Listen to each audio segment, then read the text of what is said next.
Hayden might be here in a minute, but so could a predator. I can hear Impala going ballistic behind us. Perhaps there's a leopard there at Gallagher Pan. Welcome to the Fireside Chat, everybody. A 15-minute Fireside Chat we're going to be having, and we're going to be chatting ostensibly about the school's program that Hayden and the Taronga Zoo have put together all the way in Australia. And I'm going to attempt deeply not to try and put on an Australian accent when Hayden arrives. I have this dreadful habit of trying to emulate people I'm talking to. So I'm going to attempt it, and I'm just going to do a little bit of it now so as to get it out of my system before he arrives here, and I'll make a fool of myself in front of him. That will be all that I'll be doing in Australian this afternoon. For those of you who are in Australia, please forgive the poorness of my Australian accent. Very nice.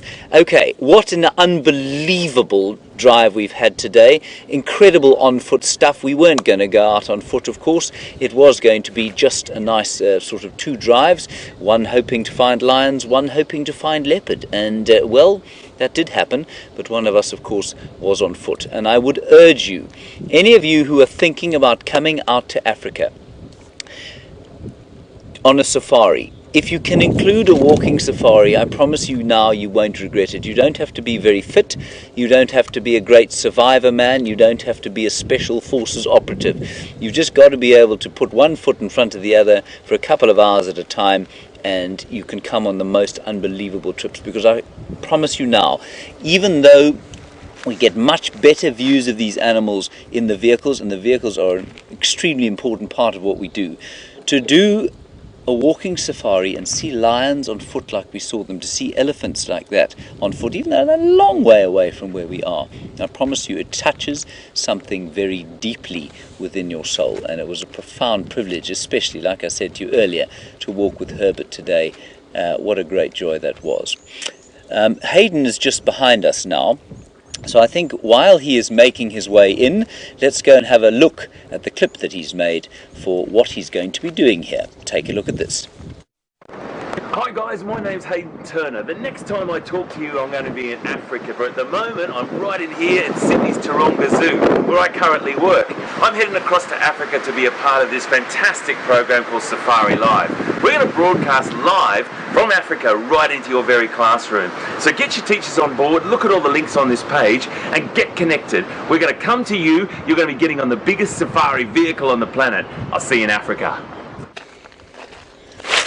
And here he is, everybody. Hello. How are you, mate? Yes, good. Good Did to you have see a you, good mate. drive back? Gosh, that was just a fantastic, absolutely fantastic afternoon. Not awful. Not awful, No. just amazing. When we first started off, I felt I'd brought the gremlins back with me. Yes, I thought you had as well. So I was a bit concerned there, but thank you for your honourable gesture that you did and swapped vehicles with me. It was very kind of you. My pleasure. But you had a lovely time seeing some creatures on foot. Unbelievable. Wow. But Talk me through that. I mean, the most, as I've been banging on about for some time now, the most amazing thing about it, of course, was finding the animals. Yeah. But to witness Herbert's skill Yeah. as we walked through the bush was Incredible. profound. Yeah. Right, we've looked at your clip. Nature is okay. Beautiful, first of all, would like to know how long you're going to be with us, and then maybe you can go into a little bit more about the background of what it is that you're doing here. Sure. I'm here for about a week, probably until next Friday or Saturday.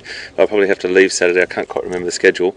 But we've got 4 days, dedicated hour each day in the morning from 6 till 7, that we've collaborated, Wild Earth and the Taronga Conservation Society, we've collaborated with this sort of initiative to get Safari Live into as many schools as we possibly can in the state of New South Wales in Australia, where I live. Now, I've left the UK about 4 months ago, got offered a job back at the zoo that I first started out in, and we're going back there. We've moved back there, my wife and my boy and I, and we're all there. And I had a safari in Namibia to do, and I thought there was a week in between. Why don't we get this together? So what's going to happen is tomorrow morning we're going to go on drive. We start at what time is it? 6 o'clock. 6 o'clock. So half an hour earlier than normal, everyone. Yes, right. So we start at 6 o'clock, half an hour earlier than normal.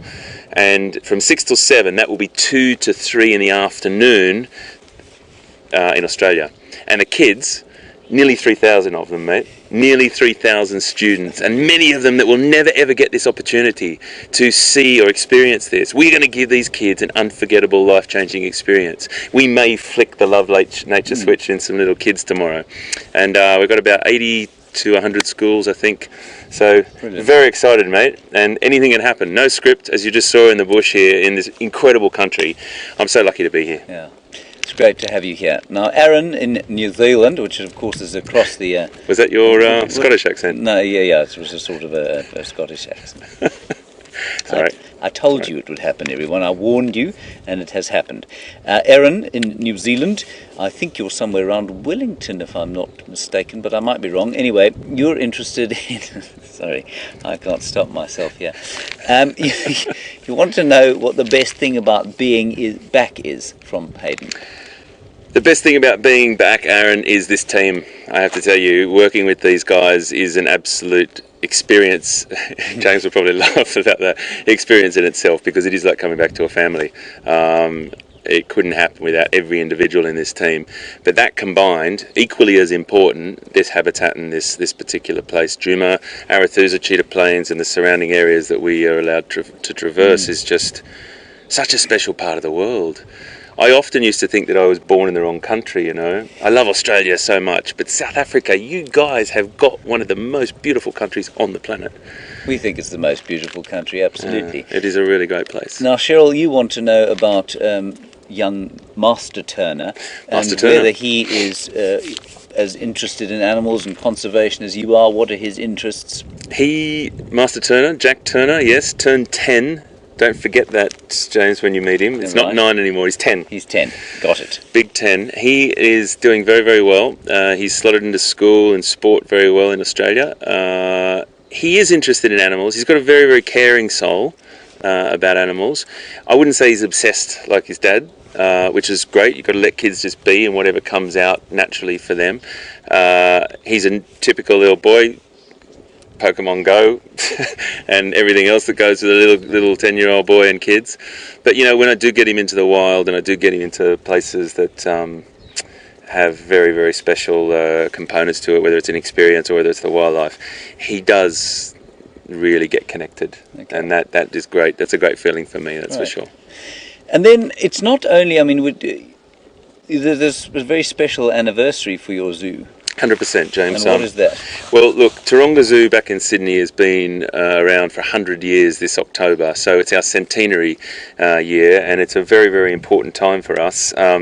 When I left the zoo, I worked there from about 89 to 98, and then I came to Africa, and then a beautiful woman walked into my world, and I chased her around the world, and we ended up in the UK. But we've gone back to Australia now, back to that same zoo. And when I left that zoo, it was still a great zoo. It did incredible education, incredible conservation work, and of course a recreational facility for people to go and enjoy. But it's gone to the next level now, mate. It is absolutely incredible the amount of... It's an international brand that we are doing incredible things in the wild. And the theme, or the slogan, for want of a better term, for our zoos, 2 of them, one in Sydney and one in Dubbo, our Western Plains Zoo, which is an open plains zoo, is called For the Wild. Yeah. And we are a behaviour change organisation that manages a zoo now. I think that's a managed... I think just say that again. We are a behaviour change... Sorry, let's try that again, just for me this time. Yes? A behaviour change organisation that manages a zoo. Now that's a pretty crucial thing, because I mean, imagine there are viewers sitting there now thinking a zoo is a terrible thing. And I know that I have pontificated about, I think especially in South Africa, the importance of zoos, because we have hundreds, if not millions, of kids who will never come into the wild. And quite apart from the education, there's also a whole lot of research that goes on. There's a massive amount. It's a behaviour change organisation. So when a person... Well, you're exactly right, James. Everything you just said was absolutely perfect when it comes to what we try and do. If you can get those little people, or adults alike, it's never too late to have that behaviour change. They come through the doors, and if they walk out and change one behaviour in their life to improve a habitat, a climate change, or whatever it may be, we've done our job. and they are facilities to do exactly that. But Safari Live is also another angle for us to bring into the zoo and our education, and I've just been so excited about this. It's going to be a great 4 days, folks. Good. Now we have a question from Gracie in Ohio. Gracie has two favourite animals. Her first one is the hippopotamus. Unfortunately, they've been a little short on the ground. Sorry about that, Gracie. Hopefully the rains will bring them back. And also elephants. And she would like very much to know what your favourite is. Okay, is this our Gracie? This is our Gracie.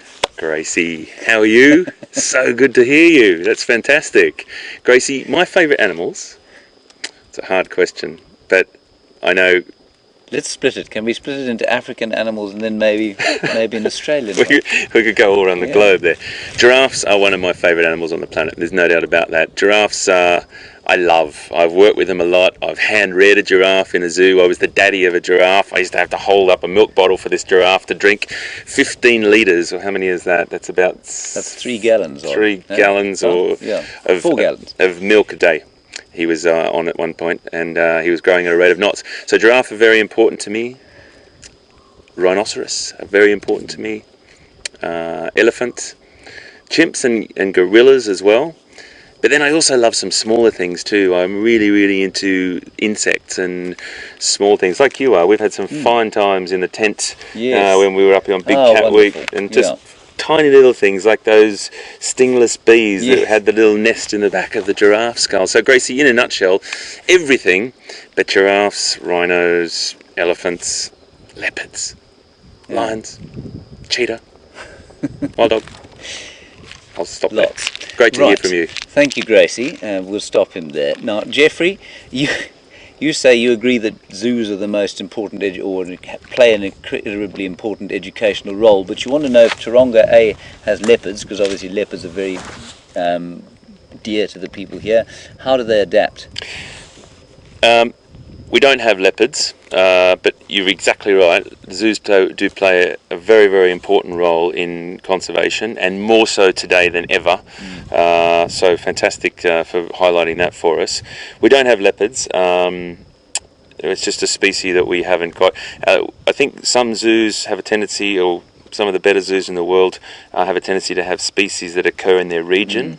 You have a better impact sometimes if you're focusing on species that are actually adapted to the climate they're living in. There's definitely, there's always room for improvement. There's always changes, but I think there's a really great paper that's just come out, and I think I mentioned it in Drive just a second ago, James, but results or research has shown that bombarding people with facts constantly doesn't necessarily work.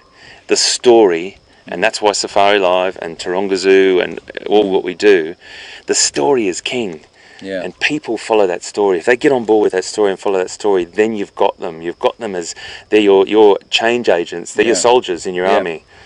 So we really try and do that. But which I think to a large extent is why why tourism here is such an important facet of things. I mean, obviously not everyone's going to be able to do this, but we do hope desperately that the people come here, leave here changed, and will go home just with a touch, a feeling of wilderness, and that they will absorb that. And the zoo, I suppose, the first step to that. Absolutely. Then, slightly less seriously, you were operating in Surrey, of course, which is a very pretty part of England. I've always thought that, it's a kind of a wind in the willows type of a thing, and even though not huge animals, a beautiful part of the world, right? Absolutely, mate, absolutely. It doesn't matter where you are in the world, and folks, I've said this to you many times before, and I think all of us on Safari Live agree, and there's a big pool of us out there in the world that believe every single habitat matters. We get bombarded with really beautiful, big, gorgeous megafauna all the time on documentaries, but we've seen some of the most incredible things on Safari Live that you've been lying down on the ground, like waxing lyrically about some caterpillar, and Brent Leo Smith, Stefan, and everyone has just had such an incredible sort of understanding of the small stuff as well. And I think when we share that, like Surrey didn't have a lot of big mammals, but had unbelievable beauty, butterflies, invertebrates, flowers, birds, and small mammals. You have to get kids excited about that as well, because it all matters. Great stuff. All right, everyone, that's going to be it from us now. Just a reminder to you that we are, of course, going to be live for the whole of the week in the morning, 15 minutes earlier, so from 6 o'clock to 9 o'clock in the morning. A huge, big welcome back to Hayden Turner. Lovely Thanks, mate. to have you with us. It's an absolute pleasure. And I hope that you will join us. It will be ostensibly for the schools in the morning. The afternoons will run precisely as they have. Thanks for joining us today.